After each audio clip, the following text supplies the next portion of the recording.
Kaixo eta ongi etorriak saio berri batera. Gaur uztailak 3 osteguna elkarrizketa bakarra izango dugu. Gaurkoan, hemen platoan Mario Zapata izango dugu, Berriobeitiko udaletik datorrena.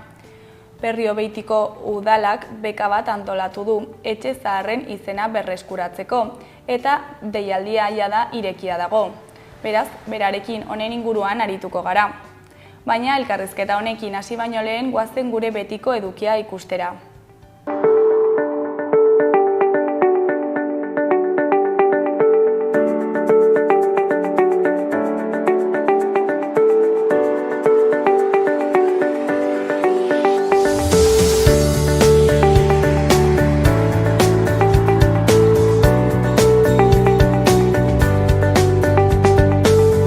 Goazen orain gaurko efemerideak ikustera. 1944ko uztailaren 3an, Minskeko getoan sartu zen armada gorria. Geto hau naziek sortu zuten, Sobietar Batasuna inbaditu zutenean 1941ean eta 100.000 judutar hartu zituen. Gehienak holokaustoan hil zituzten. Egun berean, baina 1962ko uztailaren 3an, Aljeriak independentzia aldarrikatu zuen. 132 urtean frantziarren gehiegikeriak eta herri aljeriarraren aurkako krimenak pairatu ostean. FLNek gidatuta, aljeriarrek hainbeste odol isurita lortu behar izan zuten independentzia eskuratu zuten. 1988ko uztailaren 3an, Mekarazioen Iran air hegazkina misilez jo eta eraitsi zuen AEBek, 290 bidaiari hilez. Irak eta Iranen arteko gerraren amaiera parean geratu zen. Petrolioaren gerra ere deitua, beste herrialdeen petrolio esportazioak oztopatzen saiatzean zezana. AEBetako As Bizentzes garraiontzia izan zen Irango Airbus A300 hegazkinaren kontra tiro egin zuena. Eta bukatzeko 2011ko uztailaren 3an, istilu larriak izan ziren Italiako HTaren aurkako manifestazio batean, Chiomonte inguruan. No TAP mugimenduak 60.000 lagun bildu zituen Susako Arana zeharkatu asmo duen proiektuaren aurka. Manifestari talde batek eraikuntza gunera salto egin eta eremua okupatu zuen. Poliziak gogor jo zuen haien kontra eta eremua gudu zelai bilakatu zen.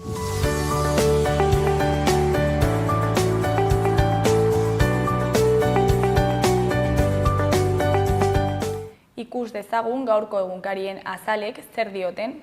Diario de Noticias egunkarian horrela dio lerroburu nagusiak. Langabeziak 4. hilabetez egin du behera Nafarroan eta kopururik txikiena du 2008tik. 28.228 enplegu eskatzaile erregistratu dira. Ekainean kotizatzen duten kopuruak marka berria ezarri du, 316.274. Langabeziak behera egin du 25 urtetik beherakoen artean. Argazki nagusian bidaiariak atean pilatu dira eta Bilabesa batera igo ziren atzo. Honen lerroburuan, mankomunitateak bitartekari lanak egin nahi ditu Bilabesetako greban. San Ferminak baino lehen enpresaren eta batzordearen arteko akordioa bilatzen du. Gidaiarien ia 100% egiten dute bat lehen geldialdi egunean. Gutxieneko zerbitzuak salatzen dituzte. Eskuineko zutabean 5 lerroburu daude. Batetik, foru gobernuak ez du ilegaltasunek antzeman esleipenetan. Bestetik, Osasuna departamentuak bronkiolisiaren txertaketa indartzen du. Osasun departamentuak bronkitisaren txertaketa indartzen du. Jarrabian, Tebas eta La AFE aurrez aurre Real Madrid Osasuna partidaren balizko data aldaketa dela eta. Gainera, Nafarroako Futbol Federazioaren batzarrak futbolaren hiriari buruzko iritzia eman beharko du. Azkenik, San Ferminetako pilota feriak 2 torneo eta 2 atariko izango ditu. Diario de Navarra egunkarian horrela dio lerroburu nagusiak. Ekainetako temperatura altuek 8 pertsona hil dituzte Nafarroan. 4 gizon eta 4 emakume eta biktimetako 785 urtetik gorakoak ziren. Argazki nagusi bezala, hainbat lagun Bilabesaren zain atzo goizean Iruñeko Merindades plazako geraleku batean ditugu. Honen lerroburuan nora ezean doazen bidaiariak. Eskualdeko hiri garraioaren greba mugagabearen lehen egunean parte hartu dute langileek. Eskuineko aldeko berrietan, gorako dagoenean, Pepek zerdan sarearekin lotzen du EAJ Antxon Alonsoren bitartez. Behekoan, duela hilabete baino 4.918 langile gehiagorekin hasi zuen uda Nafarroak. Goiko aldeko berrietan, urdin kolorez nabarmenduta, batetik Osasunak ligako debutera arte egindako bidea. Bestetik San Fermin oso pilotazale bat. Amaitzeko Ligares Osasuna Magnara itzuliko da. Gara egunkariaren titular nagusian, Hamas Trumpen plana aztertzen ari da, Israelek sarraskiak areagotzen dituen bitartean. Islamiar erresistentziaren mugimendua AEBetako presidentearen proposamenak Israelen erasoaren amaiera barne ardezan saiatzen ari da. Trumpek presioa areagotu eta Netanyahuk mehatxu egiten duten bitartean. Argazki nagusian, Jose Azurmendi Otaegi euskal pentsalari eta kulturgile handia dugu, zendu egin dena. Lerroburuak horrela dio, agur eta ohore euskal pentsamenduaren maisu handia. Beheko aldean batetik Monbarreko atentatua gogoratzeko ekitaldiak. Bestetik uztailaren 8an zigorgabetasunaren aurkako aldarria egingo du Iruñeak. Eskuineko aldean Daniel Galbariziaren erreportaia dugu. Mozal legeak 10 urte bete ditu, noiz aldatuko duten inork ez daki.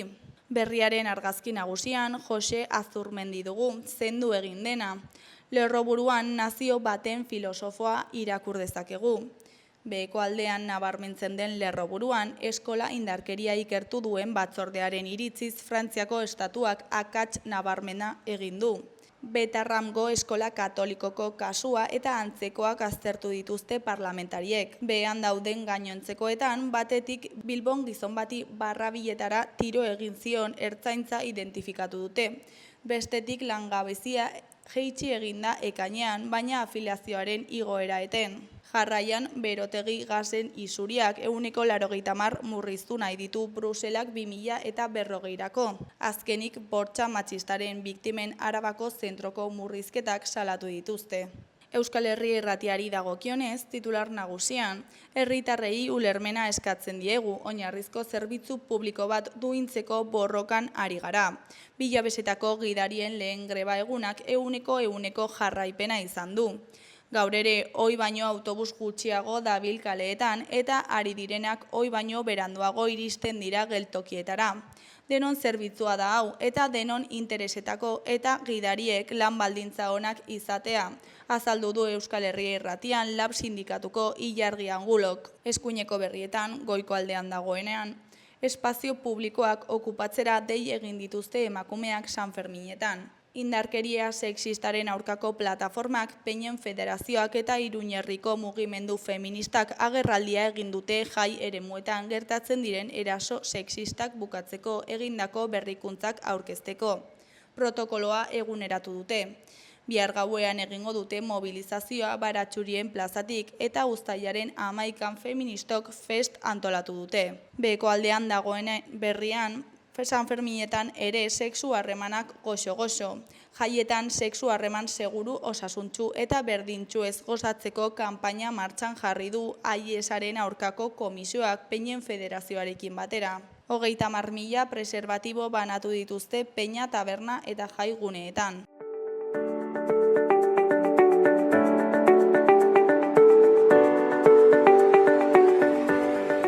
Gaurko eta biharko eguraldiaren iragarpena ikusiko dugu orain. Gaur egunak aurrera egin ahala, hodeiak gutxituz joango dira eta temperatura igo egingo da. Goizean goiz behe-hodeiak ugariak izango dira, batez ere ipar partean, eta txokoren batean euri txikia egin dezake oraindik. Goizak aurrera egin ahala, ostarte ederrak zabalduko dira. Hegoaldeko eskualdetan zerua garbi geratuko da eta Kantauri isurialdean berriz hodeiak eta urdinguneak tartekatuko dira eta hodeiak ez dira guztiz desagertuko. Temperatura maksimoak 24-27 gradu artean ibiliko dira. Hegoaldean 30 gradu edo gehiago neurtuko dira. Iparraldeko haizean nagusituko da. Egunaren bigarren partean ez da baztertzen zaparrada bakanen bat, batez ere Araba eta Nafarroa hegoaldean.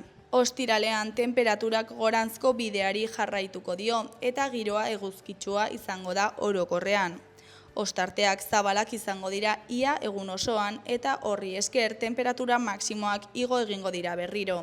Kostaldean 26-27 gradura iritsiko dira eta barnealdean 30 gradukoak gaindi daitezke. Hegoaldean 35 gradu ingurura ere irits litezke temperatura. Arratsaldetik aurrera bero hodeiak agertuko dira eta baliteke han-hemen zaparrada trumoitsuak botatzea, batez ere barnealdean.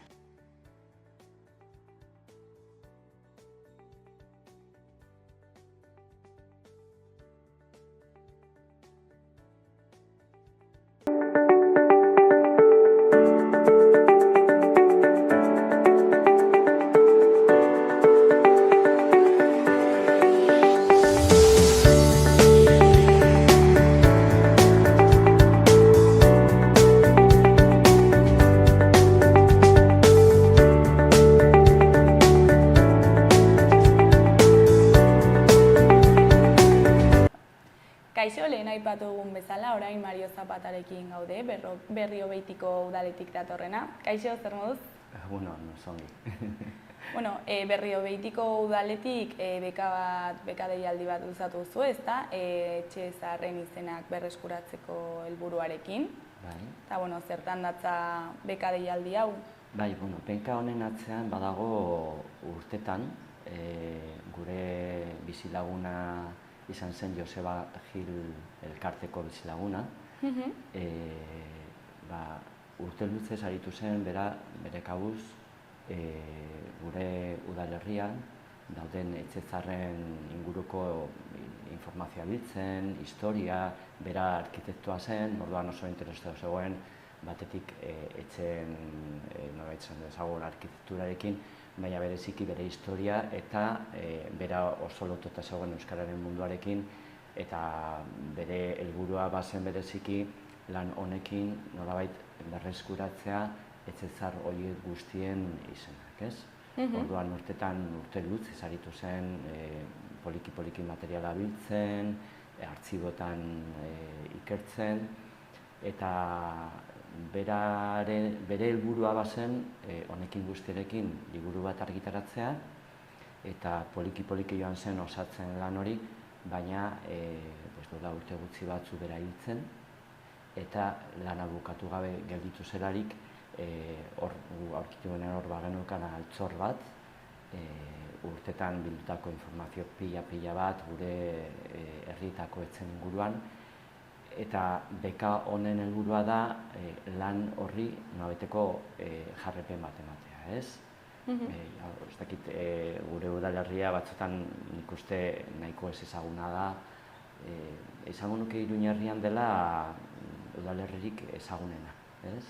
Beste udalerri askoen referentziak badira, jende askok ez daki Berrio Beiti udalerria berez, zer den, nola dagoen osatuta, eta askotan jendeak lotzen du Berrio Beiti herriarekin, batzu badaukate Artika herriaren referentzia, igual badelako gure udalerrian dagoen herrik handiena, baina gure udalerria osatago 10 herriekin, batzu Iruña ondoan, Artika mugan dago Bustintzurirekin, Aintzuen muga dago Berrizarrarekin, baina gero hortik Gipuzkoarako bidean edatzen da gure udalerria, horre Eltzumendi mendiaren magalean gelditzen dira Oteiza, Elkartze, Baiaren herriak, eta gero Ezkidi mendiaren magalean gelditzen dira Añezkar, Larrageta eta pixkatarago lotza ere ez. Orduan, edapen geografiko oso handia dauka,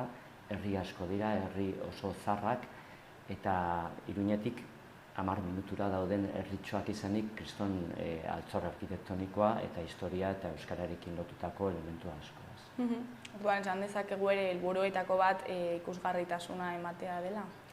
Bai, honekin guztiarekin, bera Joseba izenean lan hau egiten, nik uste bere lehenengo helburua zen etzen izenak berreskuratzea, berak bere formazioa, bere pasioa zeukan arkitekturarekin eta reparatzen zion etzen formei eta olako elementuei, baina bera helburu zeukan etzen izenak berreskuratzea, eta hori azkenean finean lotuta dago bereziki Iruñerria bezalako tokietan dagoen behar batekin, ez? Nolabait azagaratzea, ez, euskara ze presente egon den eta ze presente egon den gure historian ikuspuntu linguistikotik, duela 150 urte gure herrietan euskaraz aritzen zelako, azkenengo euskaldunak oso duela 150 urte hil zirelako bertakoak, baina gure eguneroko bizitzan, toponimian, etzen izenetan eta olako elementu askotan euskara hor agertzen delako, ez? Orduan, azken finean olako lanekin nik uste oso garrantzitsua dela gure historia berreskuratzea eta gure historia soziolinguistikoa berreskuratzen dugunean ere lotura hori sortzea euskararekin, ez? Eta pertsona honen lana edo ikerketa noraino ailegatu zen? Beka berez, bekaren helburua bada bere lana garatzea eta zuzen ere aurreikusi dugun proiektu honetan ibilbide bat markatu dugu, abiapuntu dugulako berak utzi zuen liburuaren ziriborro bat, baina horren beste lana dago horren atzean, nolabait gu proiektu honen diseinuan aurreikusi duguna da bi fasetan egitea, eta lehenengo beka, aurten atera dugun beka honen helburua da lehenik eta behin egitea dagoen material guztiaren azterketa. Nolabaiteko inventorio bat egitea eta aztertzea zehazki zen hor badago liburu baten ziriborro bat, gero horretaz gain badaude material digitalak, material fisikoa, paperean eta bar, eta hori lehenengo fase honetan egin beharko genuken hori guztiaren azterketa zehatz eta sakon bat, gero ondoren ja pasatzeko beste fase batera non ikuspuntu filologiko, zientifikotik egin beharko litzateke etxe horien guztien izenen azterketa, hor euskaltzaindiak eta euskarabideak hartzen dute parte, eta berezik euskaltzaindiak azken finean da hori guztiari nolabaiteko onespena eman behar diona euskararen zuzentasunaren ikuspuntutik, ez?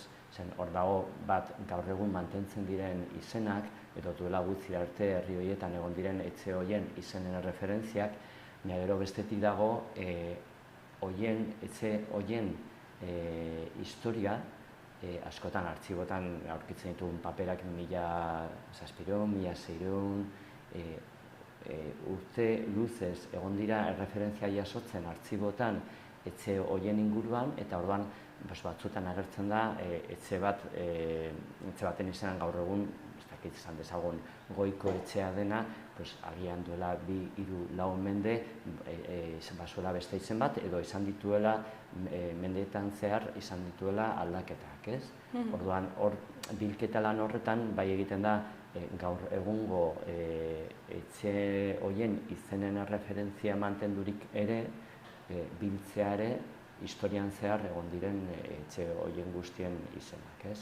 Orduan badago bartik artxibo lan sakon bat, eta hori eina handi batean guk uste dugu Josebak egin zuela lan sakon hori, eta hori jasota dago liburuen ziriborran gauza batzu, baina gero aztertu beharko nuke zehazki nondik atera zituen, zen artxibotan baude iturri asko olako gauzak ateratzeko, eta orduan gero ikuspuntu zientifikotik jarritzen duzuenan liburu batean hori guztia aipatu egin behar da, hau jaso zen, ez dakize artxibotik, bestea jaso zen horren beste artxibotik, eta baude referentziak gure herrietan oso txarrak, berez gure herrietan daudelako etxeak 16. mendekoa gutxienez, eta horren beste historia duten etxe horien ibilbidea oso politia da, ez?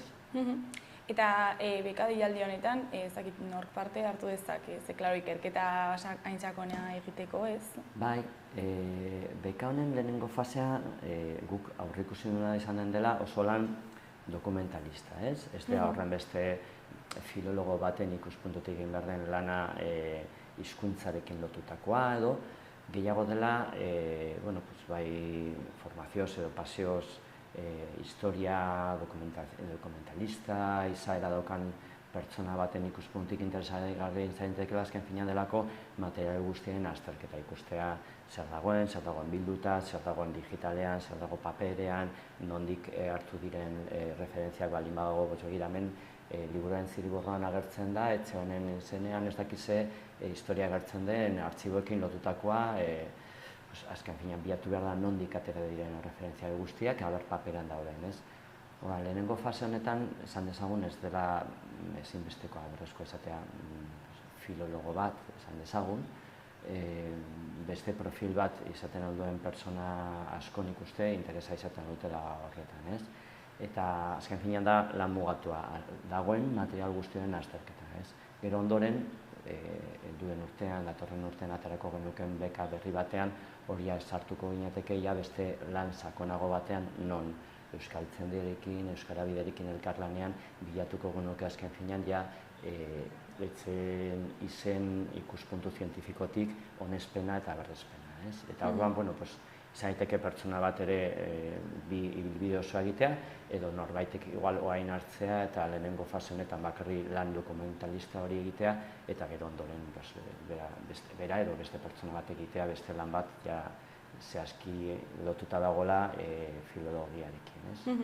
Eta parte hartu nahi dutenek zer aurkeztu behar dute edo zeintzuk dira irizpideak? Bai, berez, epea orain ireki berri dugu, uztailaren hasieratik uztailaren bukaera bitarteko epea utzi dugu aurkezteko eskaerak, jendea aurkezteko helburua hor. Berez, planteatzen da izan daitekeela pertsona bat edo izan daitekeela talde oso bat, askotan horako lanetarako badaude pertsonak igual bere kausa ditzen dira, baina batzutan osatzen dira taldea, askotan esaten dira mundu honetan ibili direna ikasleak, historian, filologian eta beste esparruetan abiltu diren ikasleak, bereik igual dituen lan taldetxo bat, eta aurkeztuko gara honetan, eta elkarlanean arituko gara honetan, ez? Berez eskatzen da aurkezten pertsona edo taldetako bat izatea unibertsitatean titulua daukana.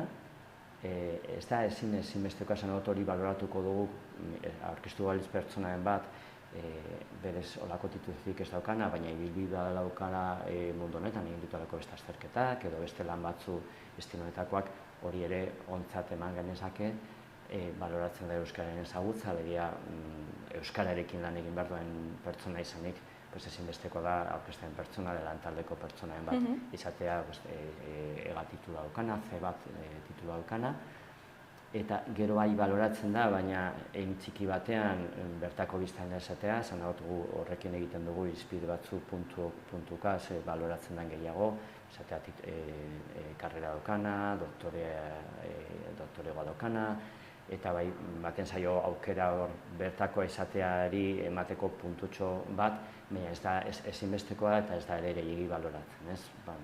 Dago guretzat idea ditzateke bertako eremua ezagutzen pertsona bat izatea, baina, izan daiteke agian inguruko norbait eta lan berdin inguruela, ez? Hori dira ezinbesteko elementuak, eta esan bezala eskatu edo baloratzen den zera izatea, unibertsitateko titula izatea, baloratzen da gehiago gero irizpideen araberan historia edo filologia ikasi izana, azken finean horrekin lan egin beharko duelako, baina ez da ezinbesteko. Baloratzen badugu ere, ezinbesteko baldintza bakarra, eta esan duan bezala jartzen zen unibertsitatetik karrera bat izatea, baina baloratuko genuke beste elementuetan ikusten dago pertsona hori egoki esan daitekena bere ibilbideagatik, hori ere ontzat agian eman genezake.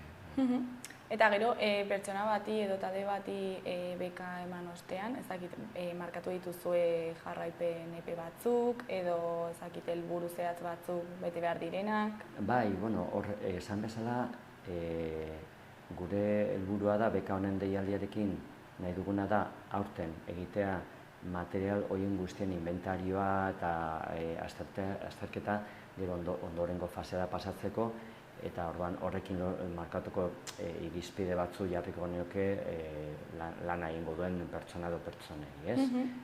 Horrengo da, azken finean, zuzendaritza tekniko bat horren atzen, ez begira, beharko genuke etxe bakoitzaren inguruan elementuak bildu, bere gaur egungo izena, historian zehar ze aurkitu duzuen lotuta dagoela izen historikoekin, bere kokapena elementu zenbaitzu eskatuko dizkiogu pertsona horri betetzea azken finean, helburu bat dugulako fase honetan bukatu eta aurrengo fasera pasatzeko guztien ez eukitzeko radiografia on bat eta material guztia ongi sailkatuta egotea ondorengo fasetan ja esandakoa ja nolabait etxeen izenen azterketa zientifiko eta berrespena lortzeko euskaltzaindiaren eskutik. Eta gertatzen bada ez dakit helburuak ez direla betetzen edo egiten duen lana ez dela zuek espero duzuena? Bueno, hori, olako beketan, bekaz dut aipatu bada 3.000 euroko beka bat, ez dela agian soldata baten parekoa, baina normalan ikerketa munduan olako lanak egiten diren beken bidez eta hori, guk uste dugu, kontutan esanik dela beka bat lanaren zati bat egiteko eta ez lan osoa, zen badakigu esperientziaz olako beka atera direnean, zerotik lana bukatu bitarteko dena egin behar izan denean, dedikazio gehizkoa dela askotan beketan eskaintzen den dirurako, kasu honetan modulatu egonik 2 urtetan guk uste dugu, zikera beka duin bat badela, ordan helburu batzu markatzen dira, eta normalki egiten da gero horren ebaluazio bat, lana noraino bete duzun, eta normalean hor badago irizpide objektibo batzu, esateko lana bete da, ez da bete, lana bete da 80%,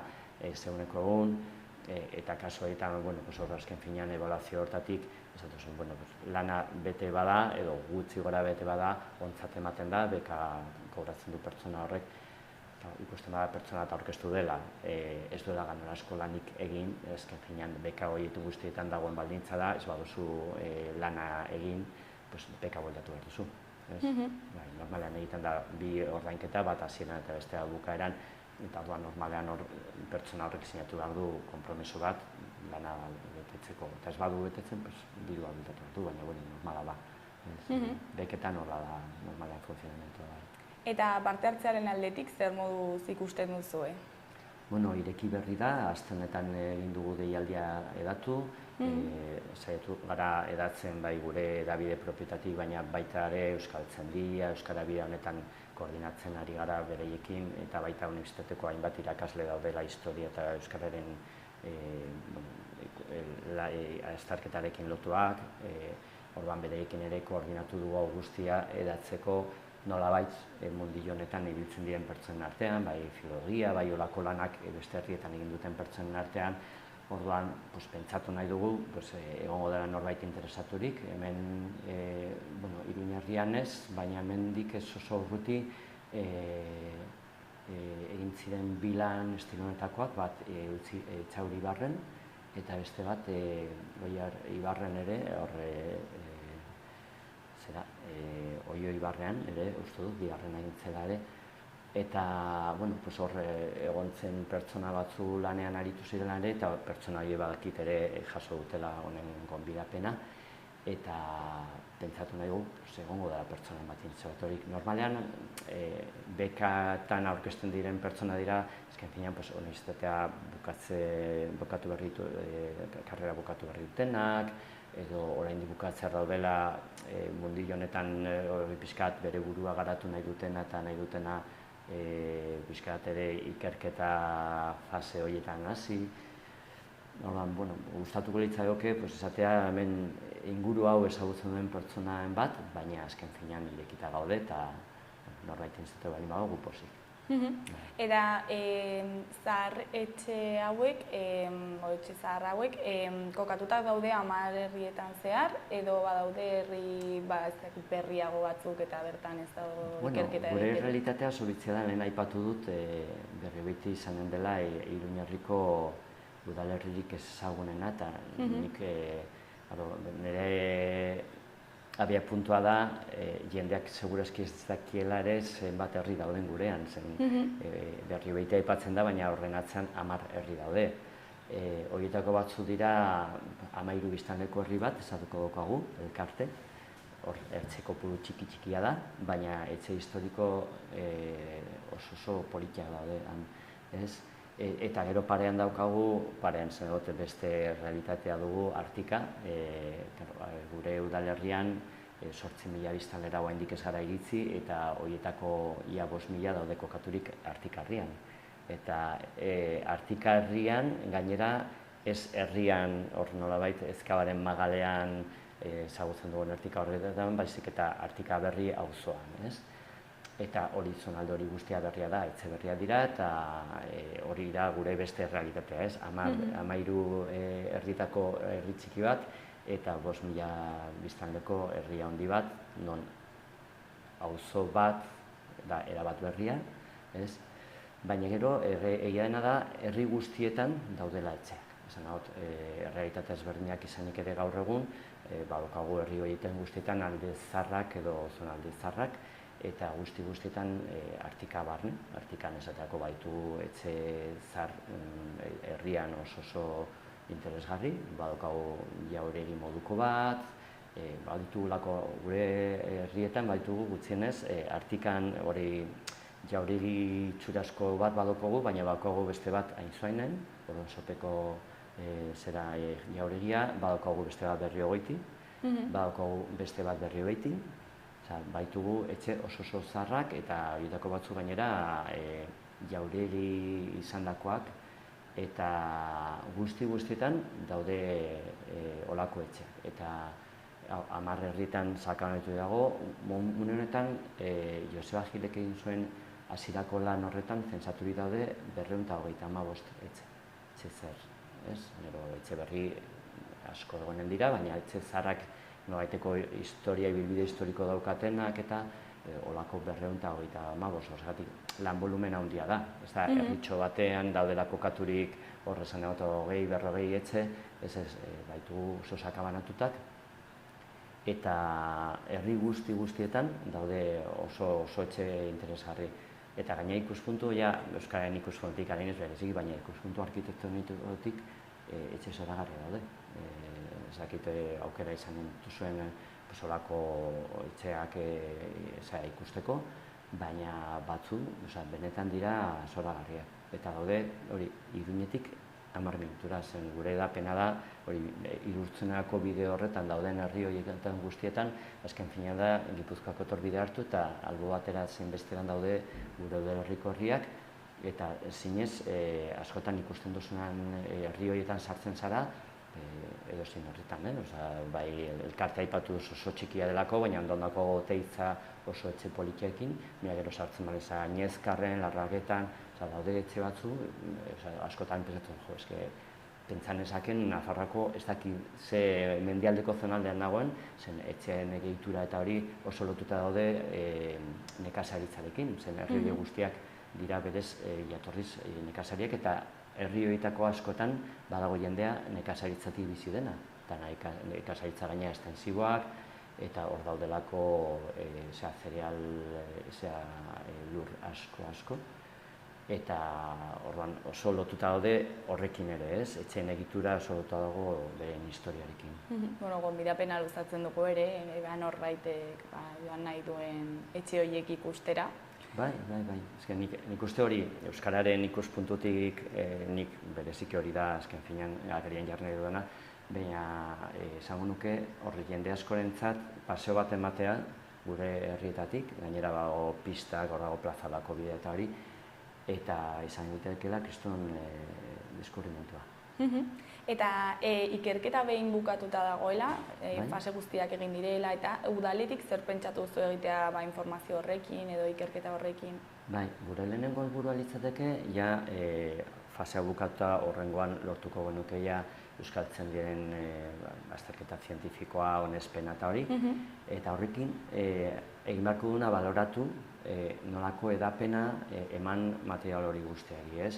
Printzipioz, helburua litzateke argitapen bat egitea, liburu formatuan izan daiteke, segurazki hori izaten da ohikoena, eta, askotan azken fina da, bisualki gaur egun ohituta gauden formatua, ez? Baina, horretaz gain segurazki, gaur egun gero eta gehiago gauzetarako ere erabiltzen da azken finean interneta eta alako espazioan esan dezagun virtualak, eta imaginatzen ondoren baloratu beharko da material hau liburu batean biltzeaz gain, nolako lekua ematen aldigun azken finean ere interneten eskura egoteko, eta ez eskura egoteko paperean, baizik eta beste formatotan, ez?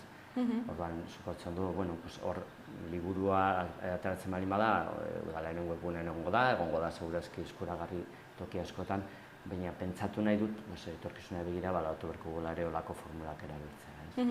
Eta gutxi gora bera, noiz aurre ikusten duzu proiektua bukatuko dela? Nik diseinatuta dauden fasen araberan, aurten bukatzen badugu inventario lan horrekin helduen urtean lortzen baldin badugu Euskaltzaindiarekin elkarlanean nolabait onespena zientifikoa hori guztiarekin, nik pentsatu nahi dut 2026an ez bada, 27ako argitalpen bat egonen dela. Ez daki bakarri edo izanen den papera formatukoa, edo momentu horretan baloratzen baldin bada, dagoen materialekin daitekela beste zerbait, gune bat, daiteke udalaren webguneen bertan, edo beste nonbaiten, imaginatzen dut hori, 27ako gutxienez argitalpen bat egonen dela kalean. Eta udalerako ze suposatuko luke edo du baitzen hauen berreskurapena? Batetik esango nuke lotuta dagoela azken finean euskara zerbitzutik egiten den lan divulgatibo, sensibilizazioarekin, azken finean udalakonekin agerian jarri duela zein den gure historia soziolinguistikoa. Eta udala edo zein izan dela gobernua mantendu izan duela hildo hau, eta nik pentsatu nahi dut etorkizunean ere hortik jo nahi izan dela, azken finean da gure historia dela berreskuratzea, eta hori azken finean gauza bat dagoela edo egon beharko lukela gainera bestelako konotazio politikoen gainetik, gure historia da, gure etxe horien historia agerian jartzea, azken finean gure udalerri honen ondare ez material hori guztia berreskuratzea, eta euskararen ikuspuntutik honek badaukare beste plus bat, alegia nolabait esatea, hau da gure historia, begira zer nolako presentzia izan duen eta daukan euskara gurean, eta horrek azken finean nolabaiteko lotura ekartzen digu, euskararen sustapena egiten dugunean, gure ondarea da. Fina da beste motibo bat jendeari esateko lotu horri, gure historia, gure ondarea dira, eta zentzu horretan nik uste horrek sortzen duela euskalduna ez den jenderen artean ere euskaregiko sensibilizazio bat, eta hori aurretik egintzen beste lan bat, uste dut duela 10-11 urte gurean egintzen beste liburu bat, eta parte hartu zuen tartean liburu honen atzean egon den Joseba Gilek ere parte hartu zuen liburu horretan, eta egintzen egin zuen ere gure herrietan gaztelaniaz gaur egun gelditzen ziren euskararen ondarra horiek biltzen, eta gaur egun euskaldunak ez diren pertsona zaharrak ziren gainera gure herritan erabiltzen dituzten ohartu gabe euskarazko hitzak, eta hori ere egintzen bildu liburuska batean, eta horrek ere azken finean ze sortzen du pertsonarekiko lotura bat, esan ez, ni ez naiz euskalduna, agian ere gurasoak ere etzin euskaldunak, ostras, ze presente dagoen euskararen bizitzan, eta horrek azken finean nik uste sortzen duela ere sensibilizazio bat, bai pertsona horien aldetik, baina baita etorkizuneako, guk lan egiten dugu normalan gauza horiekin, egiten dugu urtero lehiaketa bat, non justu lantzen dugu ze hitz erabiltzen ziren udalerrian eta lako gauzak, eta azken finean da, jendeari ere ematea pistak, begira, hemen euskara duela 100 urte desagertu zen, baina begira, hemen oraindik gelditzen da ondar hori eta heldu, ez? Orduan, bueno, pues euskararen sustapena ikuspuntutik azken fina da, pues jendea motibatzeko, sentsibilizatzeko beste elementu bat. Eta herritarren partetik nola uste duzue jasoko dutela ikerketa? Edo ze balorazio egingo dute Hombre, honen herri inguruan? txikietan segurazki inpaktu gehiago esanen du, azken finean bereiek dira etxe horiek egunero ikusten dituztenak, ez?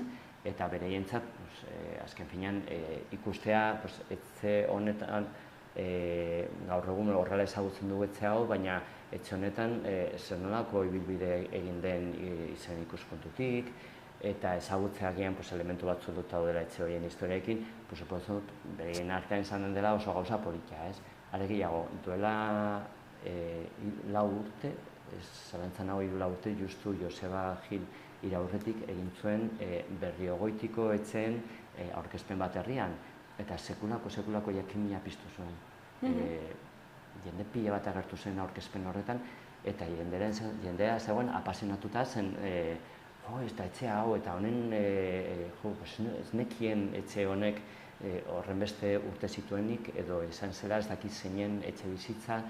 Orduan, herrietan non jendeak ezagutzen dituen etxeak, azken finean nik uste horrek sortzen duela zerbait oso polita, ez? Segurazki, Artikaberrin non ez dago olako etxerik, jendea ikuspuntu edo bizitza urbanago daukan, agian jendeak ez du horren besteko erreferentziak izanen horiekin, baina, gero gure lana izanen da hor ere hori edatzea eta jendea jakitea bere bizi den udalerrian ze historia beratza dagoen eta ze gauza politika dauden euskararekin lotuak, ez? Bueno, Mario, ja ez dago galdera gehiagorik, ezakit zerbait gehitu nahi duzun, jendeari mezuren bat bidali, ezakit? Zuei eskertzea aukera hau, azken finean guk honi garrantzia handia ematen diogu, eta aukera izatea edapen gehiago emateko beka honi eta hori zuretzat oso importantea da eta hori, eskertzea. Zuri ere eskerrak eman, beti bezala gurera etortzeagatik eta dena hain ondo azaltzeagatik, eta ea zer muz joaten den beka deialdia. Ni esker.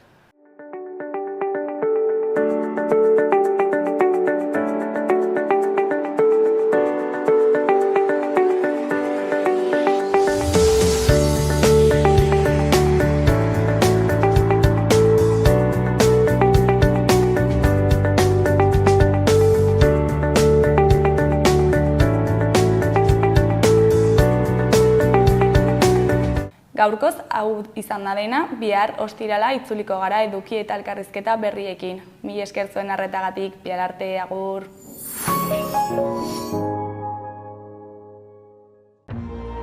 Gobierno de Navarra. Nafarroako gobernua.